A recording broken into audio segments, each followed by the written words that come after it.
Oh. Hi everyone, thanks for joining our PCOS Myths and Facts Live that I'll be doing with Dr. Ann Hussain. And I hope that you guys are having a great September and a start to the fall.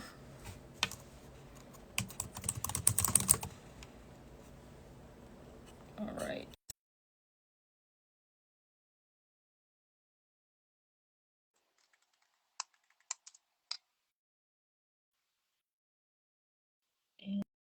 And Dr. Hussain is joining. Oh, hey, Hi, how are you? I'm good.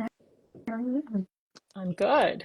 Good to see you again. We're just chatting on Saturday. Yes, we were all about PCOS. It's September, is the month well, we talk about PCOS all the time, but, Yeah, but like September is an especially 300. busy month. Yes, 365 days a year, but even more so this month. Exactly. Well, thanks for everyone that's joining so far. If you guys have any questions about PCOS, you can drop it in the comment. We're going to be talking about the common myths and the fact to disprove that myth. But before we get started, we'll do a little bit of an introduction of each other, unless Anne, you want to say anything else. Oh, looking forward to talking to you. All right. Sounds good. So, a little bit about Dr. Ann Hussain. She's a naturopathic doctor and the author of the Period Literacy Handbook. Her personal journey with PCOS and a lack of reproductive health education growing up in Pakistan drives her passion for menstrual health education and operates a hybrid practice offering a mix of virtual care to serve people across Ontario, along with in-person care near Toronto and revolves around, that revolves around period and hormone health, especially PCOS, fertility, PMS, and endometriosis. All things that we need lots and lots of support with, and there's just not enough education and support out there. So thank you for what you do. A little bit more about her. She is the founder of the Period Literacy School. It's an online platform that has free resources. She's appeared in Canadian national TV and collaborated and volunteered with organizations such as Naturopaths Without Borders, VAGTO, the Period Purse, and her handbook that I also have. Oh, actually, look, I have it right here still. Um, yeah, everything you need to know about your menstrual cycle handbook is available for purchase, paperback and ebook through online retailers. Thank you. All right, I'm going to talk about you instead of talking about me. Yeah. So, Dr. Ami Patel is a board-certified pharmacotherapist, therapy specialist, and a licensed clinical pharmacist specializing in women's hormone health, internal medicine, and preventive healthcare. Due to her own journey and struggles with PCOS, she's passionate about empowering women to take control of their hormone health, which she believes is a foundation to live a limitless life. She provides consulting services to support women with PCOS, those who want to optimize their fertility and or conceive, as a holistic hormones pharmacist. That is your handle. She is a medical writer, speaker, and serves as a medical advisor with Healthline Media. She's created and been in commercials with Walmart. I did not know that. And made contributions to a Forbes Health article. She's also the host of the Holistic Hormones podcast and the Holistic Hormones YouTube channel. In her free time, she loves to travel, be out in nature, and play pickleball. Okay, I learned something new about you. You like to play pickleball. Yes, I've I never love, played, fun fact, never played it before. yes, I love to play pickleball. It's kind of like an addiction, but I try to tell myself it's a good addiction, so it's okay. But, It's an activity. You gotta move. exactly. Well, let's get started with one of the first myths around PCOS. So these are things that like we commonly see it like on social media, but also sometimes like our clients and patients that we work with, they have some of these like misunderstandings that we support them through. And so those are some of the things we want to talk about today. So the first one, if you can get us started, Anne, is that PCOS has a singular root cause, which is a myth. If you could talk about that. Yes. So PCOS, as we know, involves so many different systems in the body, and it has multiple factors that leads to it. There's not just one thing. I think in disease and in health in general, we're oftentimes looking for, okay, what is the root cause? What is that one thing that we can attack? right? Kind of like an infection, because that's sort of how medicine evolved over time. We were like, okay, there's this bacteria and we need to get rid of it. We're going to give you this medicine and you'll come out the other side and you'll be totally fine. But with chronic conditions, and PCOS is one of these long-term conditions, it's not like that. There's genetics involved, and we've now discovered over 200 genetic typos or Mm. polymorphisms that are involved in PCOS, and that can be in the hormone production pathway and how our hormones are communicating with one another, insulin, in so many different areas. And then there's what we're exposed to while we're in the womb. So that could be insulin, glucose, testosterone, all of those things, as well as environmental exposure to stressors and like mothers' feelings, mothers Mhm. perceiving stress and their stress chemistry. And then there's, our upbringing and our early childhood, whether that's adverse childhood events, like stressful, traumatic events that you've been through. That could be like how your eating patterns, and oftentimes we follow the patterns of our families of origin, right? Whatever those are, or wherever those people are from. And then all the other things that happen in life, including like chemical exposures, even education level and how we understand nutrition, how we understand our health and periods, all of these play a role.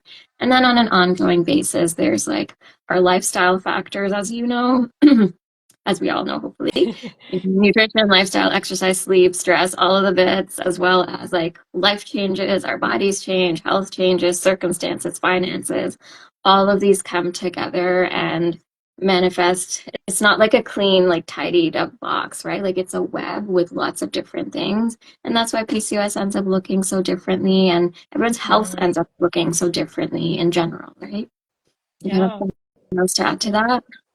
I think the only thing to add to that is like inflammation is something that can also contribute, whether it's like chronic inflammation from other maybe autoimmune conditions or things like if somebody's eating gluten and dairy, if they have a known allergy, then that can like cause havoc in the body.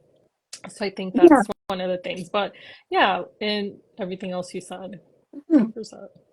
Okay, I'm gonna ask you the next one, which is I want to talk about medications because like that's your Okay. specialty area.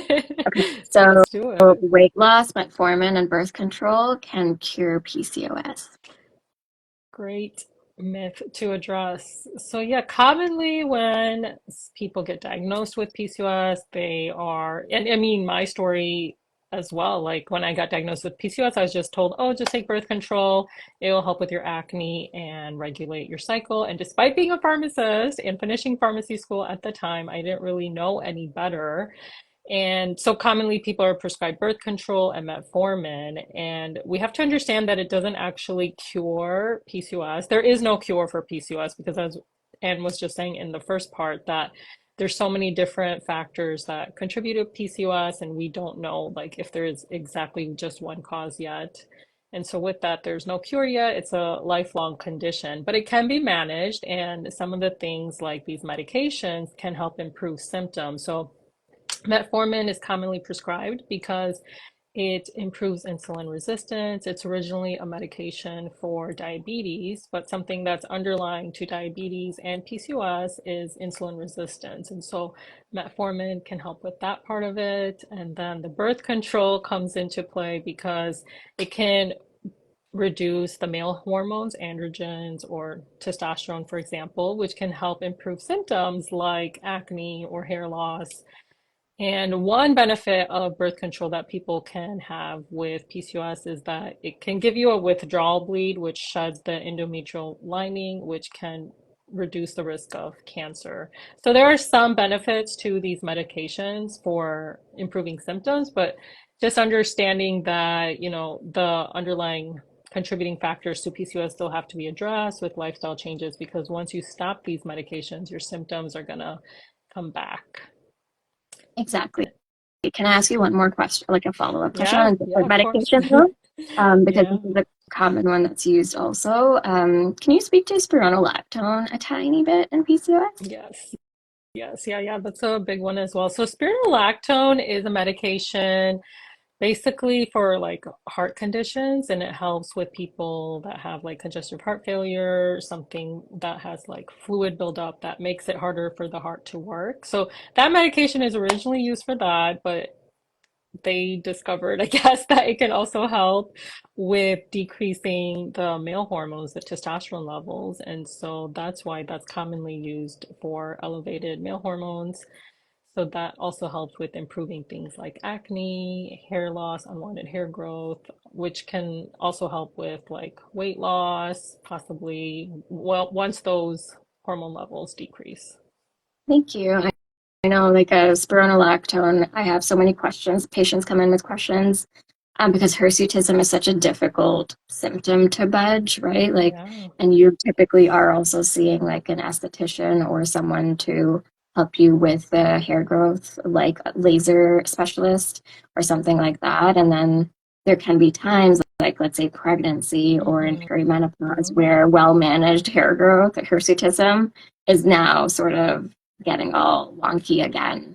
So I just wanted to touch on spironolactone because it's That's a one great point. And yeah, like, so metformin can actually still be used in pregnancy. So that one is safe. But like the other medications, like spironolactone, you have to come off of it. Birth control, you have to come off of it, if someone is trying to conceive and to, yeah, to conceive, and you can't take it during pregnancy. So that's another reason why it's important to still address a lot of those other factors with lifestyle as much as possible. totally. And the one other thing I'll say about birth control pill, like in Canada under the age of 24 currently, but we're moving toward universal contraception. We there's also like that contraception piece, right? Like irregular cycles and PCOS especially can be so disturbing and stressful if you're Yeah. not trying to get pregnant. And if Yeah. finances are an issue and that's the only thing you have access to, it does hit, right? Like it's not our favorite. I don't think it's either of our favorite to, to support hormone health because it is like at the end of the day suppressing ovulation with like the other effects of decreasing testosterone and decreasing the risk of endometrial hyperplasia. But it can play, an important role for certain individuals at certain times in their lives. And I think that's the important part to remember too, that you can pick and choose with your healthcare team depending on who you are and what you're going through. And then also like you're always allowed to change your mind too, right? Like if Yeah. something isn't working or if it's not in your value system anymore, there's lots of options. But the unfortunate part is that oftentimes not given all the options to pick from to make a good decision for ourselves. Yeah, and I do like how you mentioned, like, earlier that as our lives change and evolve, there's so many different things that impact us positively, negatively. And so similarly, like sometimes your body may not respond as well to medication or supplement, or, as you're saying, like it's okay if you change your mind that, hey, I want to try this, but it's not working, or I don't want to try it anymore. I want to see what else is out there. Yeah. But the bottom line is lifestyle always needs to be Yes, for sure. Definitely, which we'll definitely talk about as yeah. well. I didn't talk about the weight loss part. Do you want to talk a little bit about that? That like a lot of times, in addition to birth control and metformin, people are just told, okay, just lose weight. That's gonna solve all your PCOS problems. And why is that a myth? Yeah. And this is like I feel like it's such a hyper focus in PCOS care, right? Like even though it's only one part of it, can weight loss facilitate ovulation regularity and some of the hormonal dysregulation in PCOS, especially from the metabolic aspect? Yes, it can. Like just a mild 5-ish% of weight loss can help us. However, it's quite harmful oftentimes when a patient is going to a practitioner and that's all the advice that they're getting, especially because we know that sizeism is quite rife in our society in general, but including the medical system. And there's a high prevalence of like disordered eating and eating disorders and body dysmorphia and PCOS. And that just like Mhm. really feeds back into us feeling like the victims or us like feeling like, okay, we're to blame, it's our fault when it's not, right? Like weight loss in the long run, if we look at it, it's so unsuccessful in general. And there's so many other metrics that we can be measuring to look at someone's metabolic health, right? Like we can measure blood pressure, we can look at cholesterol, we can look at liver enzymes. There's other things that we can look at and also focus on. We can focus on nutrition from like a different angle. We can focus on changing body composition and building muscle, right? Like all of these things are going to eventually help with PCOS. But yeah, it's the very reductionistic sort of advice of go eat less and move more, right? And that's all patients are told. Like go eat less Yeah. and move more. Like okay. And then that really feeds into restriction. And restriction, as we know, is also harmful at so many different levels. I have a lot to say about this topic. We could talk about this for I was hours, like, I have a few things to say too. but yeah, I'll let you chime in. I think, sometimes when with like women's health, when there isn't enough research, people don't know about it. Uh, Providers are not taught about it, and sometimes I feel like it's kind of used as an excuse, like I'm just going to tell the patient like lose weight because I don't know what else to tell them. And I feel like it's like something that's like so targeted now, like, oh, it's like just lose weight because I don't know what other thing to tell them or what other medications or options to give them. And so sometimes I feel like one is just like, I mean, I've been told this like several times too, like what I personally was like struggling with like sleep apnea, and my doctor was like, well, just lose weight, it will help. And I'm like, well, don't you think like I've been trying that for like literally like my whole life? And also the weight is actually a symptom of insulin resistance. Like a lot of times people say like to lose weight, but if you focus on everything else that we've discussed, like addressing insulin resistance, inflammation, stress, sleep, things like that, your insulin resistance will improve, and then that will help with the weight loss. And like it's so difficult to lose weight unless those things are addressed, like things like low carb or fad diets aren't really good, or like intermittent fasting to an extent, like the extreme version of it isn't really going to help you in the long run because it's not addressing the PCOS, which is what's really contributing to the weight. Yeah, totally. And then people restrict so much that they feel even crummier because like they no longer Yep. have the energy, and then they don't have the like mood regulation piece in place, and then they might not even want to exercise because they're under fueling, or even if they are, they might, you know what I mean? Like there's just so much that goes into that. And then when they are sort of out of that cycle and they're like, oh, I can't control my appetite anymore, it's because like we're sort of swinging wildly from end to end, right? And if we can find a middle ground, support a good diversity in the diet and sustainable habits, and work with perhaps with some like supplements slash medications to improve the metabolic health and some of the things that are happening. I think there's lots of benefit to PCOS care, right? It just needs to be Yeah. not just like, go eat, let's move more on its own, Yeah. especially. And that over restriction can actually make it even harder to lose weight because then your body is hanging on to that fat and like whatever little food that it is getting. And so yeah, like a lot of my clients that start working with me, they're like under eating, and I'm like, okay, we need to first address that. Yeah, and low and I don't know about you, but I see so much low energy, low mood. And Hmm. in those patient population, not to say that food's going to fix everything, but like appropriate fueling does Yeah. help a lot, right? Like it helps us feel well. I don't know about you, but I feel so crappy when I'm like under fueled, especially because we our blood sugar can Yeah. fluctuate quite wildly, right? Because of that blood sugar dysregulation, insulin resistance sort of piece. Yep. But yeah, like the war on obesity in general, like put that in quotes though, the war on obesity is like sort of it's been such a hyper focus, and it's really allowed a lot of people to just fall through the cracks because they don't want to go to even their healthcare providers Oh to have yeah. conversations about their health, right? I have had patients from their Hmm. endocrinologist, like I'm not even kidding. I've had voicemails from patients who left their endocrinologist office in tears because they were hoping for support, but what they got was admonition, right? Like it's not all practitioners are obviously like that. There's some lovely, lovely, lovely practitioners out there, but Yeah. sometimes that's the messaging that they get, and it's really hard. Yep. Likewise, I see that too in my clients. Okay, shall we move on to something different? Hmm. Um, okay, so PCOS is an infertility diagnosis. Go. So this is a myth. People with PCOS can get pregnant with despite having PCOS. And a lot of times my theory that PCOS is commonly like diagnosed with infertility because when someone's like starts their cycle, say in like their teens, and they're having irregular cycles, but if figuring out why the person was having irregular cycles was never addressed, and then they just get put on birth control, and then that same person decides like 15, 17 years later in their 30s that they want to start having kids. They come off of birth control and then they get told to try for a year. They try, they come back, and then they get diagnosed with infertility. And then they finally figure out that, hey, you also have PCOS.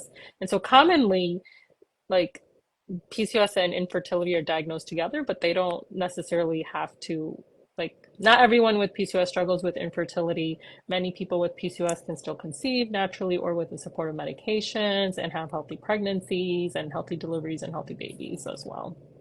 Totally. Yeah, it's associated with infertility and it's associated with, some pregnancy complications, but it's not like 100% yes, like you have PCOS, you're Yes. going to be infertile. And I think we talked about this maybe on Saturday at the PCOS con, but oftentimes like younger patients it's framed that way, and then instills this fear too if you're diagnosed at a young age, or you're just told to come back when you want to get pregnant and there's no other support available, right? Like those are sort Yeah. of like some of the themes we see in the infertility and PCOS conversation. I think it is shifting though. I don't know about you. I see that less and less in my own patients, at least, who come to me with a diagnosis. But sometimes when they look online, depending on, what kind of search they did, they can get exposed to it. I will say though, like we do want to manage it, right? Like at the end of the day, the systemic inflammation, the insulin resistance, the testosterone, irregular ovulation, right? Like depending on where in your journey you are, like all of those things can impact pregnancy significantly and fertility outcomes. So we do want to manage it quite well, hopefully like before you get to that point, so that you do have a better chance of a healthy and successful pregnancy. Yeah, and also on that note, I think you like alluded to this earlier, but sometimes like if people have this misunderstanding, then they may not be like practicing safe sex practices, and then they end up getting pregnant. And then it's because like sometimes people get told, oh, you have PCOS, like you're gonna struggle to get pregnant, and then they're like, oh, like I'm not gonna have kids, and surprise, like they get pregnant. So it's also important to have a proper understanding of your PCOS, your condition, where your cycles are, so that, it can help you when you do want to get pregnant and when you don't want to get pregnant as well. Totally. Yeah, I've definitely taken many pregnancy tests because of irregular cycles. You know what I mean? So it's if the plan is to not conceive now at least, or in your near future, then you can irregularly ovulate even if you have irregular cycles, right? And it only takes one egg to fertilize. Yep. Yeah. Okay. Cutting carbs. So this is our next myth. If anyone is watching and has a question, feel free to drop it Yeah. in, and we are happy to answer. So the next myth is cutting. Oh, I just labeled it the myth. So cutting carbs slash keto is the best way to manage PCOS. So this kind of goes along with what we were talking about with weight loss. Sometimes people think that, okay, to lose weight, I have to cut carbs, and carbs is associated with like high sugar. But when it comes to managing PCOS, it's a lifelong condition. Like you can't live on eating like 25 grams of carbs, I think it is with keto for like the rest of your life. And ultimately, that's not going to address a lot of the other things that also contribute to PCOS. And it could possibly cause you to like undereat, not get enough nutrition, first of all. And yeah, just you need carbs for fuel and energy, but there's also different kinds of carbs like complex carbs or simple carbs. So simple carbs are things like white rice or white bread, and complex carbs is what you can focus on with PCOS that has like fiber in it, nutrition, so like whole grain, pasta, breads, quinoa, brown rice, things like that. So It's about understanding that carbs come in two different types and trying to eat more of the complex carbs, like sweet potato fries as opposed to like French fries. And you can still enjoy simple carbs, but in moderation and coupled with a nutritious meal with protein, fiber, healthy fats. But yeah, you can also add in anything else. No, like I like how you ended that. Like balanced meals is really what we're going for, right? Like ultimately carbs are fuel. We need carbs. Our cells like glucose, right? Like that's our cellular energy currency. When you eat less carbs, then you will feel crummy. And especially if you're active, you need those carbs as fuel, right? Especially if you're an endurance athlete, but if you're any kind of athlete, really, you need fuel. Or not even like I use the term athlete very loosely. I think some people are thinking like elite athletes. We're even also talking about people who are active regularly, right? Yeah. Because like one of the common complaints with PCOS is either like I'm feeling tired, I'm feeling moody, and things like that. And that also comes up like premenstrually. And oftentimes our menstruators are just not eating enough throughout the day, especially in the first part of the day. So and in PCOS, we actually know that if you eat like your biggest meal early in the day, it actually sets you up better metabolically for the rest of your day. So there's lots of different ways to do nutrition at the end of the day, but it's really about like balancing meals. So like your carbs, your fat, your protein, your fruits and your veggies. We want good diversity in your diet. That is also how you get exposed to different kinds of antioxidants and different kinds of fiber, right? Like fiber is this big group of things, and most North Americans get only like less than half of the Oh, fiber that they need. You need 25 to 30 grams of fiber per day, and most North Americans do not meet that. And wow. that's also not just good for PCOS, it's also good for your long-term heart health. It's good for reducing the risk of other chronic illnesses like cancer. Prostate cancer is the big one that comes to mind there, as well as like your cognitive health, because diversity in fiber also means that you're eating a diversity in plants, right? Fiber only comes from plants. So if you're not eating plants, whether that's nuts, seeds, grains, fruits, veggies, whatever, then you're not going to get adequate fiber. Fiber is one that I would really like to, I generally focus, because that also means we're getting enough plants, but also Yeah. like reducing things like red meat, which have a higher red meat consumption is associated with poorer cardiometabolic health, right? And more risk of breast cancer, prostate cancer, things like that. So minimizing the red meat. We've we've switched to protein now. Minimizing the red meat Yes. and No, having that's more good. leaner proteins is really where we want to be in the long run. And then protein will also help you feel satiated. But yeah, like balance is really the name of the game. Have your cookies or chips or whatever in moderation, right? Like we want to be able to Yeah. enjoy your birthday chocolate cake, or Hmm. ice cream or whatever. I'm listing like my favorites, not chocolate cake so much, but a chocolate brownie instead of a chocolate cake. What are your favorite sort of sweet treats? I love anything that's like cookies and cream or Oreo, literally anything. And yeah, that's and chocolate, anything. So actually, like lately, I've been wanting double chocolate chip cookies. So I like, oh my God, I need to make some. So yeah, that's my favorite. Yeah, I love chocolate. Okay. Actually, the next one I wanted Okay. to ask you because I like the way you explained this when I heard it before, your explanation. So, myth is that cardio and intense workouts raise cortisol levels, so they should be avoided for PCOS. Yeah, I like talking about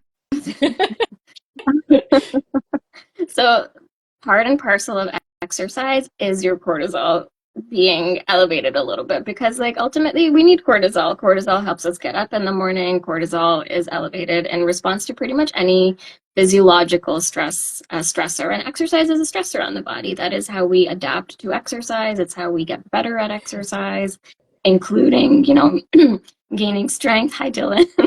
She's like, talk about this, yes. Um, right. So, like, it's part of that, and in the long run all those little spikes in cortisol that we have with exercise is actually going to make our cortisol regulation better, right? Exercise, if we look at pretty much any kind of exercise, it will help us adapt to it, our cardiovascular system adapts to it.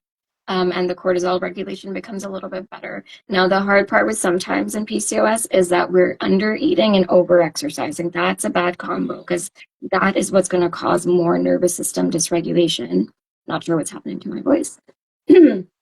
But yeah, so that's not what we want. We don't want to under eat and over exercise, or even just like eat and then over exercise, right? Or under eat and just exercise, right? Like we do want to have our Mhm. fuel and capacity, our activity levels match up, because that's when we feel well. And you'll also see a big change in your performance. And I don't know if you've ever done like fasted exercise. I've experimented a lot. I like to experiment. And sometimes it's just because I'm busy. But like fueled exercise versus fueled exercise for me is like a game changer. Fueled exercise is like great. Unfueled exercise is terrible. Right? Like, and if I'm thinking about why I'm trying to exercise, it's to, work on current health and long-term health, better sleep, better mood, better, like muscle mass, right? Like I'm in my mid 30s, so I want to maximize, like I want to put on muscle while estrogen is circulating at this point in time. This is the best time to start. Like now is the best time to start whatever age you are.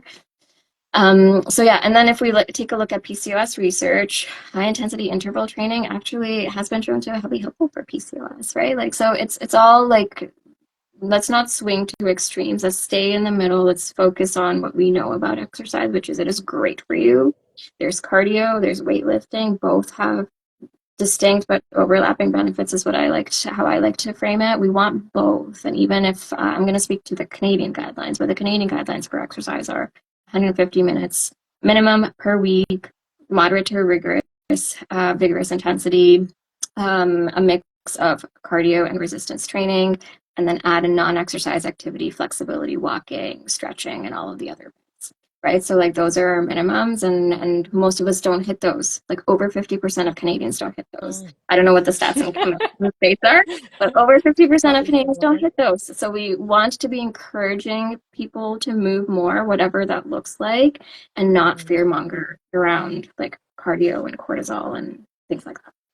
Yeah, I think like, kind of going back to the food about cutting carbs and with exercise, instead of focusing on like what you can't do or what you shouldn't do, try focusing on like, what are the exercises you enjoy doing? How does your body feel after that? Like I love how you mentioned that, you experimented with fasting and unfasted, like fueled workouts, because like all of our bodies respond differently. And I know like some advice out there is like, oh, if you like work out fasted, you burn more fat, and things like that. But it's like thinking about how your body responds to these things is ultimately the most important thing. Like, if your body can handle a super long workout, of high intensity workout, okay, fine, great. But maybe, once or twice a week, and maybe not every day, but just doing variety, what you enjoy doing is really like the best exercises for PCOS. And all of them have different benefits, as you mentioned.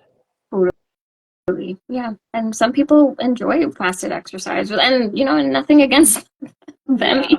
either. Or sometimes schedule only allows for that, and that's fine too. Like I would highly encourage anyone listening or watching to experiment, like see what works best. And then I'll also say like, yes, do the things that you enjoy, but also push yourself, because you can probably do more than you think. As Yeah, you that is know, true. because you did a competition just like a couple of weeks ago. Like it's incredible, and you get like a real high up off that. Oh yeah.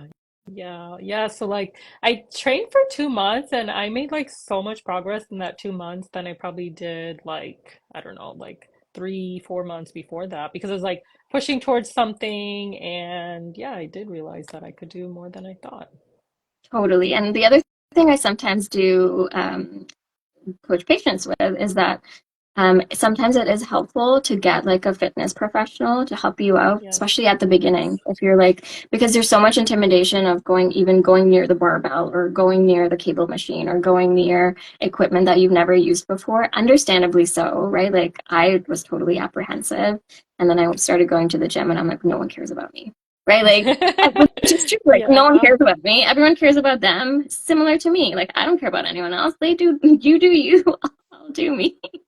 So, Very but true. sometimes to get over those like mental barriers that we have, which are very real and can really get in the way, like sometimes to just get started, it's nice to have even like if finances aren't like super flexible, then just like even a month or two at the beginning to sort of have some hand holding can be super helpful. Yeah, like learning proper technique, getting an idea of workouts. One of the things that I love, I feel like is underestimated is like using resistance bands because they're so easy to travel with. They cost like less than $10 and you can still get such a great workout, like a resistance training workout with that. You can watch some YouTube videos, if you're just getting started with resistance training and not knowing where to start. Totally body weight, resistance training, weighted vest, go walk, right? Like there's so many options out there, especially nowadays with even like guided videos on YouTube and things. Okay. Our last myth that we came up with is only nutrition and exercise should be the focus of PCOS management. Okay. This is a myth because, as we've been talking about, there's lots of different factors that impact PCOS. The stress we touched heavily on throughout our whole conversation, but one of the things is sleep is super important as well. Sleep helps with actually improving things like insulin resistance, bringing your cortisol levels down, helping your body heal, and improving mood overall too. So sleep is like really beneficial for your long-term health and helping you on the day-to-day as well, improving those hormone levels, which ultimately impact insulin resistance. So it's definitely important to like prioritize nutrition and exercise, but also if you feel like, oh, I'm doing everything I can and I'm still not seeing results, take a look at what your stress levels are like, where your sleep is at, and see how you can improve in that as well. And just having mindset is something else that I talk about, having a different working on like figuring out your why and why you want to improve your long-term PCOS, focusing on that to help you make these lifestyle changes and just having more of a maybe like for me personally, like one of the mindset shifts I had to make is I was like really critical of myself and my journey and like always striving to be perfect in everything I do. And so kind of learning to talk to myself like I would to a loved one because the things I was saying to myself was like really negative initially. So yeah, those are some other ways to manage PCOS, but I would love to hear what you have to say too. I love what you said. And just speaking of that, like I'm currently on day 36 of a menstrual cycle. And like sometimes things are just off, and I know why. It's been a very packed month, and when my schedule is like this, my cycles get Uh, delayed. I ovulated late, I know.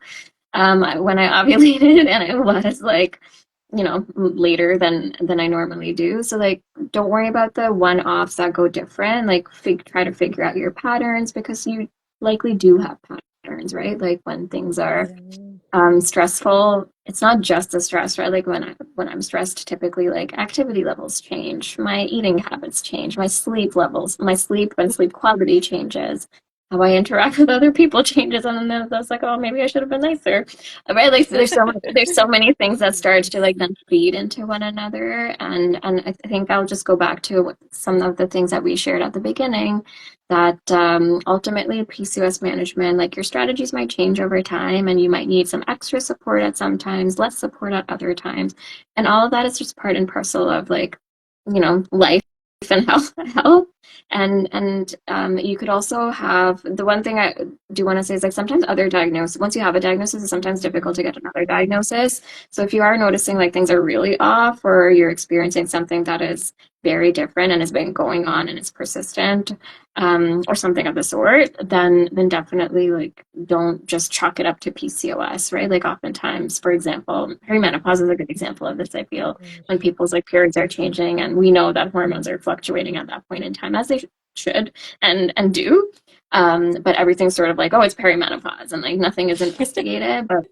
But similarly, like we all Yeah. never want to just like blame everything on the PCOS and make sure we're doing our due diligence. And unfortunately, like the onus falls on us as like I'll speak as a patient right now, but the onus falls on us as patients to sort of bring those things up with our healthcare team and figure out what's going on. And tracking is a great way of doing that too. So just like, because this brain, I don't know about you, but my brain needs to be on paper or like needs to be in my phone. Otherwise, like it's not sticking in here. So like track the things Hmm. that you're noticing. And like we said at the beginning, you're always allowed to change your mind about your how you manage your care And sometimes you might need to work a lot harder at it. And sometimes you'll hopefully coast. Hopefully, once you have a good management strategy in place, you can coast for a long time. Yeah, definitely. Yeah, PCOS at the end of the day is very individualized. So keeping track of your symptoms, things that help you. And like, the fact that like I love how you said that, oh, like I know that why I ovulated late and why I'm late in my cycle. And like it's learning about being in tune with your body and your cycle and your symptoms so that you do know how you can help yourself. And if things go wacky, you don't get like stressed out, like, oh my God, what's wrong? What happened? But then you start noticing the pattern that, hey, like when I do XYZ things, this is what's going to happen. And that's okay. That's life. You still can live life with PCOS. It's not about living in a bubble or being perfect with it. Absolutely. As we both know, neither of us is. Yes, yes. Okay. Is Well, there any final uh, thoughts you have to share with our audience? no, I was just going to say if anyone, when you guys watch this on replay, leave any questions you have in the comments. We have lots of resources about PCOS on both of our pages. Anne has a book, I have the podcast, YouTube channel, so you can check that out and always DM us if you have more personal questions or need more specific advice about where to look for these things and want more support. Yeah, and feel free to share, anything that you resonated with in this talk because I feel like we covered a lot of ground. Yeah, yeah. If you guys, other myths you guys have heard of or have questions about, leave them in the comments and we'll address them too. Well, it was great chatting with you, Yeah, it was great chatting again. And and I'm sure we'll chat yes, soon. sounds good. Have a great day. And thank you everyone that joined. And we'll see you next time on something else. Thank you.